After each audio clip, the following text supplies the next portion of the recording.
Hello बच्चों, welcome to the learning hub. Learning hub में आप सभी का स्वागत है। तो आज हम शुरू करेंगे आपके साथ सॉल्यूशन चैप्टर्स में से colligative properties. Colligative properties clear. Colligative properties होती क्या है पहले उसे समझते हैं। डेफिनेशन लिखी हुई है इसकी। The properties of solution which depends upon the number of solute particles,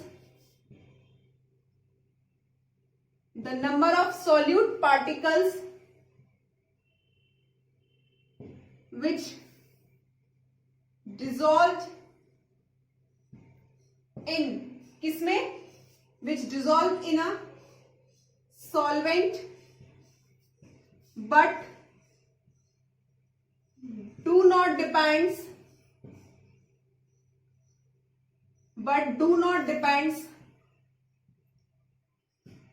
upon the chemical nature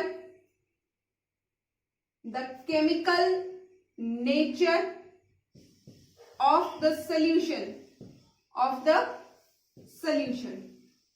तो कॉलिगेटिव प्रॉपर्टीज किस पर डिपेंड करती है। Number of solute particles which dissolve in solvent. किसी भी सॉल्वेंट में कितने number of solute particles dissolve किए गए हैं, इस चीज पर आपकी कॉलिगेटिव प्रॉपर्टीज डिपेंड करती है। और ये कॉलिगेटिव प्रॉपर्टीज हमें 4 टाइप की पढ़नी है। फर्स्ट, पहली क्या है इसमें,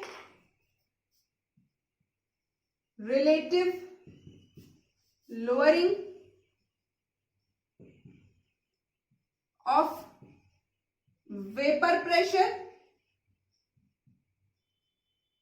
relative lowering in of vapour pressure.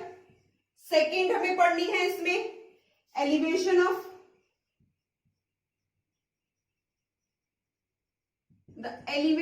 Of boiling point.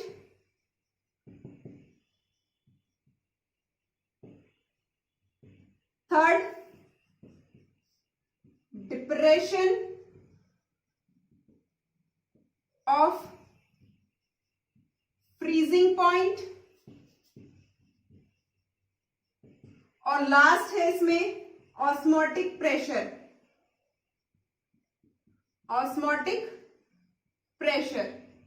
Clear. ये 4 केमिकल प्रॉपर्टीज हमें इसमें पढ़नी है। Relative lowering of vapour pressure, आज हम फर्स्ट कॉलिगेटिव प्रॉपर्टी को आपके साथ डिस्कस करेंगे। इतना नोट करें, फिर आगे चलते हैं। Relative lowering of vapour pressure.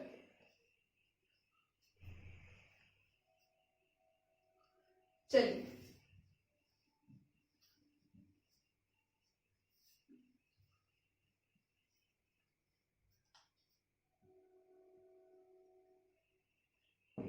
Relative lowering of vapour pressure. दिखाई दे रहा है इतना ऊपर? ठीक। तो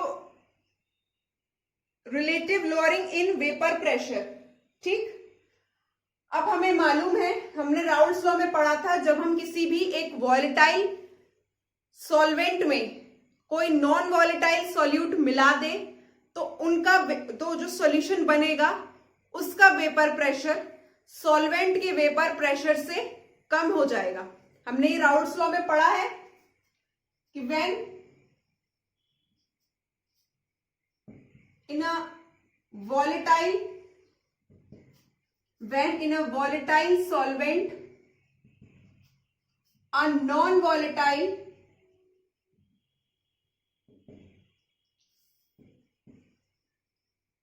solute is डिसॉल्व, तो क्या होगा,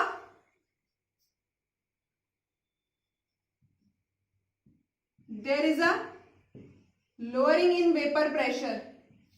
क्या होगा, lowering in vapour pressure. Vapour pressure क्या हो जाएगा, लोअर हो जाएगा, कम हो जाएगा। तो अगर if P naught is equals to vapour pressure, P naught is equals to vapor pressure of pure solvent,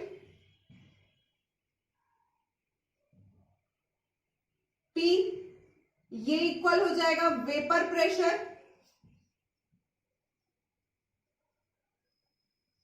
of non volatile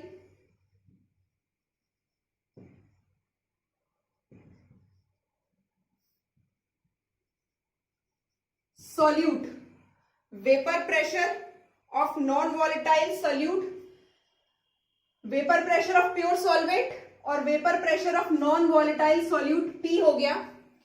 तो तब lowering in vapor pressure क्या बनेगा, lowering in vapor pressure क्या होगा, P नॉट में से P minus कर दे, P naught minus P। देखिए हमें मालूम है कि सॉल्वेंट वॉलेटाइल है तो इसका वेपर प्रेशर ज्यादा होगा, और P P क्या है, वेपर प्रेशर है नॉन वॉलेटाइल सॉल्यूट का। ठीक, जब हम सॉल्वेंट में से सॉल्यूट का वेपर प्रेशर माइनस कर देंगे तो हमारे पास पता चल जाएगा कि कितना लोअरिंग, कितनी कमी आई है वेपर प्रेशर में। अब हमें निकालना है relative lowering in vapour pressure. Relative lowering in vapour pressure हमें निकालनी है, तो वो कैसे निकालेंगे, P naught minus P upon P naught. किसके relative, vapour pressure of pure solvent के रिलेटिव हमने लोअरिंग इन वेपर प्रेशर निकाल दिया। क्लियर, नोट करें। तो ये क्या है, relative lowering in vapour pressure. It is a colligative property which depends, किस पर डिपेंड कर रही है, which depends on number of solute particles dissolve in solvent. के अगर हमारे पास 100 ml सॉल्वेंट है तो उस 100 ml सॉल्वेंट में कितने नंबर ऑफ सॉल्यूट मिला दें कि उसमें जो हमारा सॉल्यूशन बने उसका जो वेपर प्रेशर आए वो कितना लोअर हो, रिलेटिवली कितना लोअर हो, किससे, सॉल्वेंट से। ये है हमारा lowering in vapour pressure. Clear हुआ। और राउल्स लॉ के अकॉर्डिंग क्या कहता है, ये राउल्स लॉ से क्या कहता है,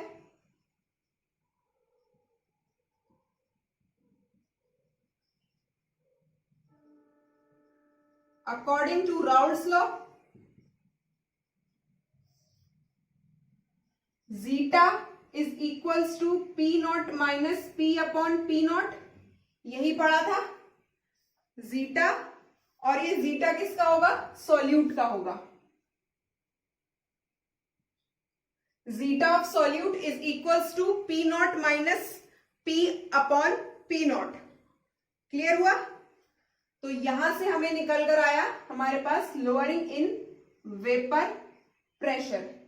इतना नोट करें, फिर इसमें आगे और भी चीजें हैं। अब ये जो हमारे पास निकल कर आया है zeta of solute P naught minus P upon P naught, ये vapour pressure, relative lowering in vapour pressure, इससे हम मॉलिक्यूलर मास ऑफ सॉल्यूट भी निकाल सकते हैं। मॉलिक्यूलर मास ऑफ सॉल्यूट भी कैलकुलेट कर सकते हैं। वो कैसे, इतना नोट हुआ। चलिए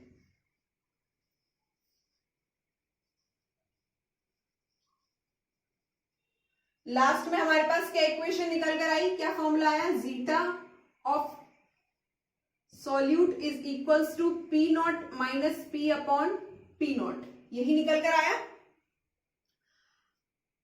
क्लियर। यहां P नॉट क्या है, vapour pressure of pure solvent, P vapour pressure of solute, और जीटा ऑफ सॉल्यूट, ठीक, मोल फ्रैक्शन ऑफ सॉल्यूट। अब ये जो जीटा होता है ये किसके इक्वल होगा? जीटा ऑफ सॉल्यूट ये होगा n upon n plus capital N। अब यहां n क्या है और कैपिटल N क्या है? स्मॉल n है यहां पर, स्मॉल n के लिए लिखिए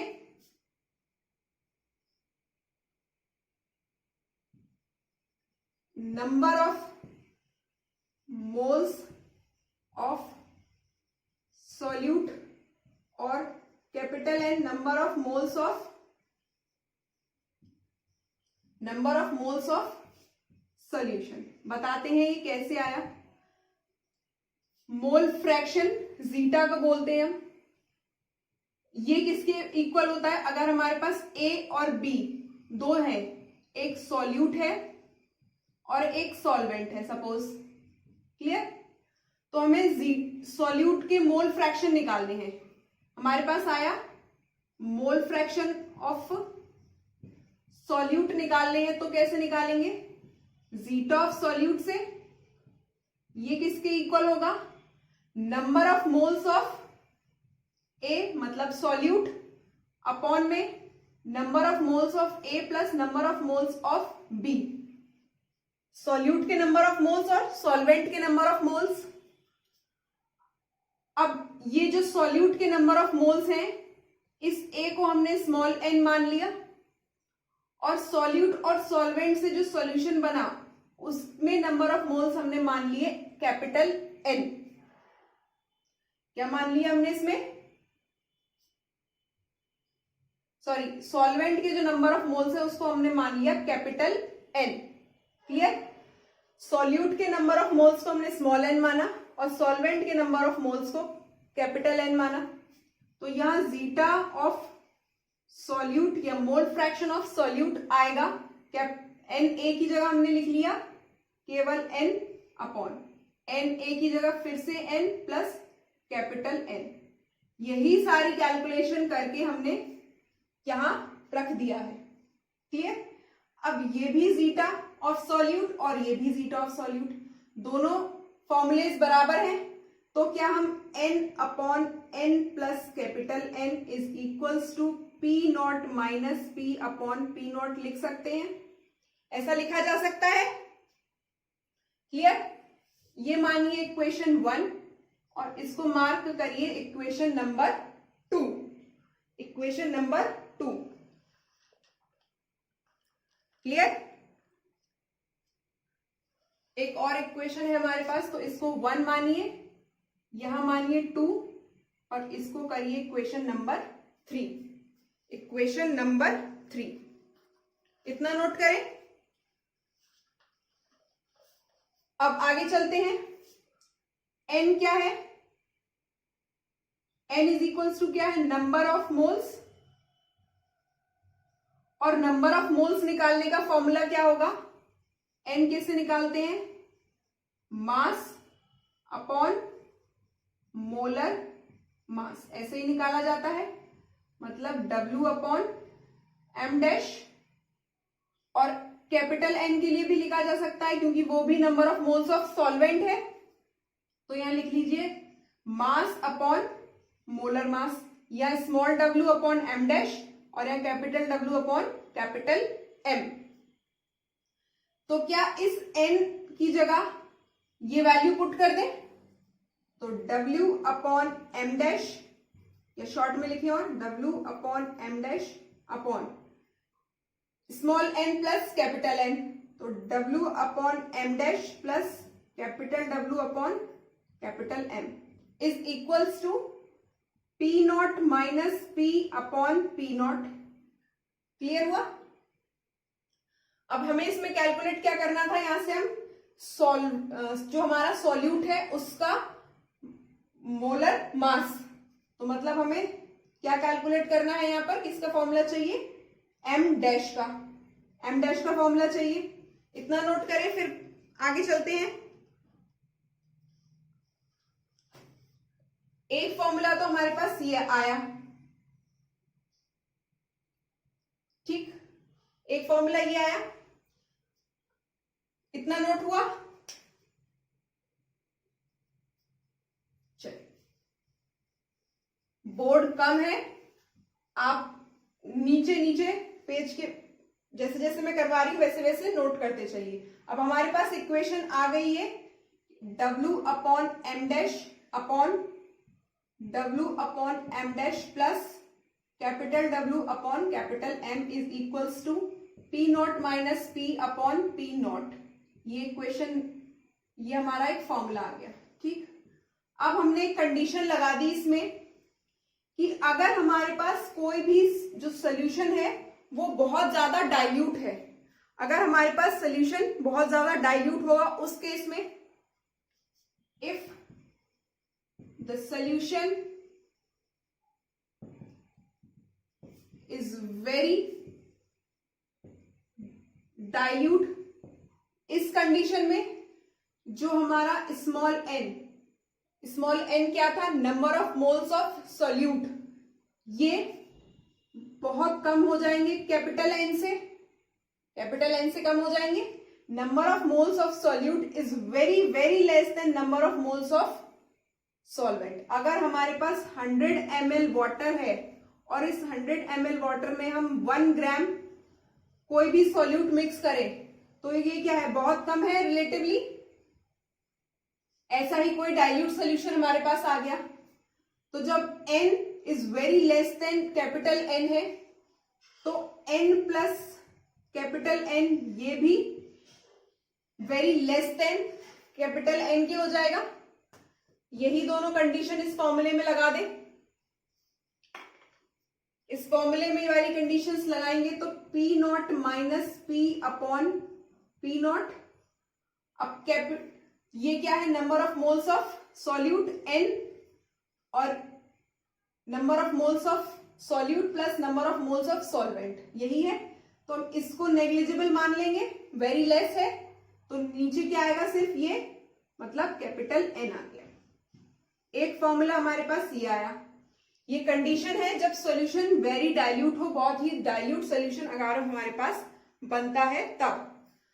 ठीक, दूसरा P naught minus P upon P naught is equals to N क्या है, W upon M dash upon में W अपॉन कैपिटल M।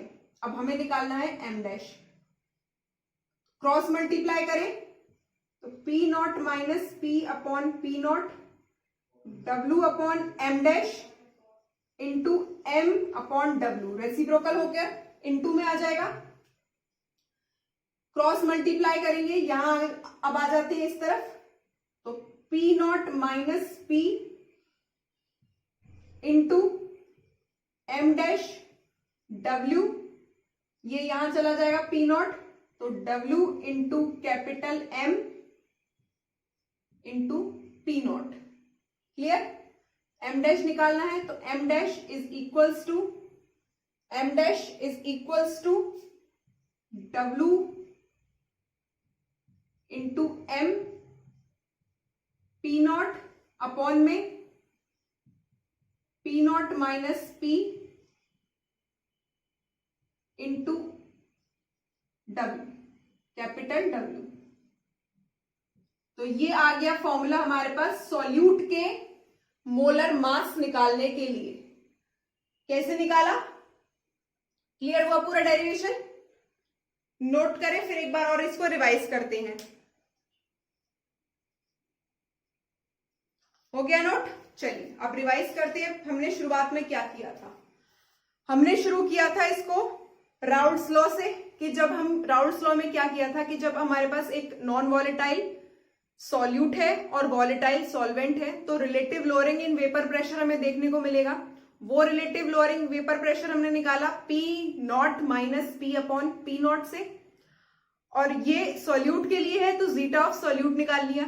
और हमें मालूम है कि जो जीटा ऑफ सॉल्यूट होगा वो किसके इक्वल होता है, N। जीटा ऑफ सॉल्यूट किसके इक्वल होता है हमारा,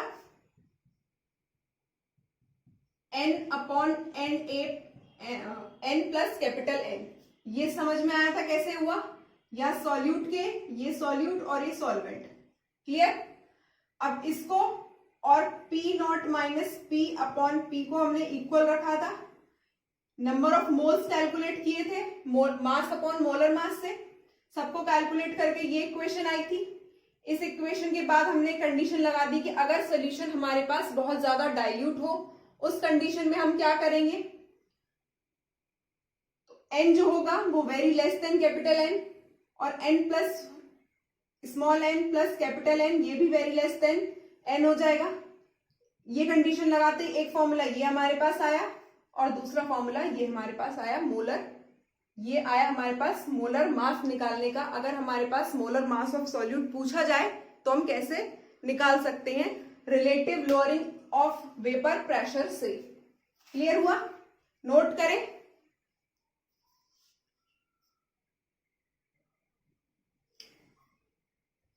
तो चलिए अब एक क्वेश्चन सॉल्व करते हैं relative lowering of vapour pressure से। क्वेश्चन आपके सामने बोर्ड पर है। The vapour pressure of H2O at 298 Kelvin is 23.75 mmHg. Calculate the vapor pressure at the same temperature over 5% aqueous solution of urea. Question समझिए, हमारे पास एक टेम्परेचर दिया हुआ है 298 केल्विन। इस टेम्परेचर पर जो H2O है, वाटर है, उसका वेपर प्रेशर दिया है 23.75 mmHg। दूसरा, calculate the vapour pressure at the same temperature. इसी टेम्परेचर पर 298 केल्विन पर ही हमें कैलकुलेट करना है vapour pressure of 5% aqueous solution of urea, urea के 5% एक्वस सोल्यूशन का। सपोज करिए हमारे पास सोल्यूशन है 100 ml, सोल्यूशन है 100 ml। उस सोल्यूशन में सॉल्यूट भी होगा और सॉल्वेंट भी होगा। सॉल्यूट क्या है, यहां पर यूरिया है, और सॉल्वेंट क्या है, वाटर है। और यूरिया कितना है, पूरे एक्वस सोल्यूशन का 5%। तो 100 का 5% कितना होगा, 5। तो यहां पर 5 ग्राम ऑफ यूरिया है। ठीक, 5 ग्राम ऑफ यूरिया। यूरिया कितना है हमारे पास, 5 ग्राम। अब जब यूरिया 5 ग्राम है तो वाटर कितना होगा, सोल्यूशन हमारे पास 100 है, यूरिया 5 है, तो वाटर कितना होगा, 95 ml। और वाटर हो गया हमारे पास, दो चीजें हमारे पास आ गई, वाटर और यूरिया, 95 ml। क्लियर? इतना समझ में आया कि यूरिया और वाटर हमने कैसे कैलकुलेट करी है यहां पर। अब दूसरी चीज आती है vapour pressure of H2O। H2O का वेपर प्रेशर हमारे पास दिया हुआ है, मतलब P naught is equals to 23.75 mmHg, यही दिया हुआ है। अब हमें निकालना है वेपर प्रेशर ऑफ यूरिया, मतलब P कैलकुलेट हमें करना है। ठीक, फॉर्मूला क्या है हमारे पास, P naught minus P upon P naught is equals to N upon N plus capital N। ये हमारे पास होता है फॉर्मूला। अब हमारे पास ना तो N है स्मॉल n, ना ही कैपिटल N है, पर हम इसको कैलकुलेट कर सकते हैं। तो सबसे पहले हम कैपिटल N और स्मॉल n को कैलकुलेट करेंगे। तो स्मॉल n क्या है, number of moles of solute. तो यहां सॉल्यूट क्या है, यूरिया, तो यूरिया का मास अपॉन मोलर मास। तो मास अपॉन मोलर मास, ये किसके लिए है, n, यूरिया का। तो मास कितना है यूरिया का, यहां पर 5 लिखा। मोलर मास ऑफ यूरिया कैसे निकालेंगे, यूरिया का फॉर्मूला होता है NH2CO NH2, nitrogen 14 plus hydrogen की 2, कार्बन 12, ऑक्सीजन 16, नाइट्रोजन 14 और फिर 2, ऐड करें बस इसकी 0 2 1 2 3 4 5 6 60 5/60 या इसको कर लो 1/12। नेक्स्ट आते हैं कैपिटल एन कैलकुलेट करते हैं। कैपिटल एन क्या है वाटर के लिए, ये कितना दिया हुआ है 95 मोलर मास कितना होगा H2O का 18। क्लियर। अब इन सभी चीजों को हम इस फॉर्मूले में रख दें। P नॉट कितना है 23.75 माइनस P हमें निकालना है 23.75 इज इक्वल्स टू N कितना है 1/12 अपॉन में 1/12 प्लस 95/18। ये कैलकुलेट करते हैं पहले, तो 1/12 अपॉन में एलसीएम लेंगे 36 ही एलसीएम आएगा इसका 12 का 33 प्लस 95 इंटू 2 190 कितना आएगा 190 यही आएगा। आगे 23.75 माइनस P अपॉन 23.75 इज इक्वल्स टू 1/12 अपॉन 193/36 या हम इसे लिख सकते हैं 1/12 इंटू 36/193 3 टाइम्स चला जाएगा। क्रॉस मल्टीप्लाई करें, क्रॉस मल्टीप्लाई करने पर 23.75 इंटू 3 और ये जाएगा इज इक्वल्स टू 193 ब्रैकेट में 23.75 माइनस P 3 का इसमें इंटू करेंगे तो 22 71.25 clear is equals to 193 into 23.75 minus 193 P हमें निकालना है तो 193 P is equals to 193 into 23.75 minus हो जाएगा इसमें से 71.25। यहां से P कैलकुलेट होकर आएगा आपका, कैलकुलेशन करिए जरा, इन दोनों का इंटू करिए, जो आए इसमें माइनस करिए, कैलकुलेट होकर यह सारा आएगा आपका वैल्यू 23.75 mmHg। ठीक, कैलकुलेट करिएगा तो ये वैल्यू आपकी निकल कर आएगी। समझ में आया ये कैसे हुआ पूरा क्वेश्चन? दोबारा समझते हैं। P नॉट हमारे पास दे रखा है 23.75 mmHg। P हमें निकालना है। हमारे पास यूरिया का मास दे रखा था और वाटर का, दोनों का निकालकर हमने मोलर मास लिखकर हमने number of moles of urea और number of moles of water calculate किए। दोनों की वैल्यूज को फॉर्मूले में पुट करके P कैलकुलेट किया और हमारे पास आया P 23.75 mmHg। इसी तरह के क्वेश्चंस आपको लोअरिंग इन वेपर प्रेशर से पूछे जाते हैं। सॉल्व करिएगा। कुछ और भी क्वेश्चंस मैं आपको पर्सनली सेंड कर दूंगी। Thanks for watching and as always God bless you all.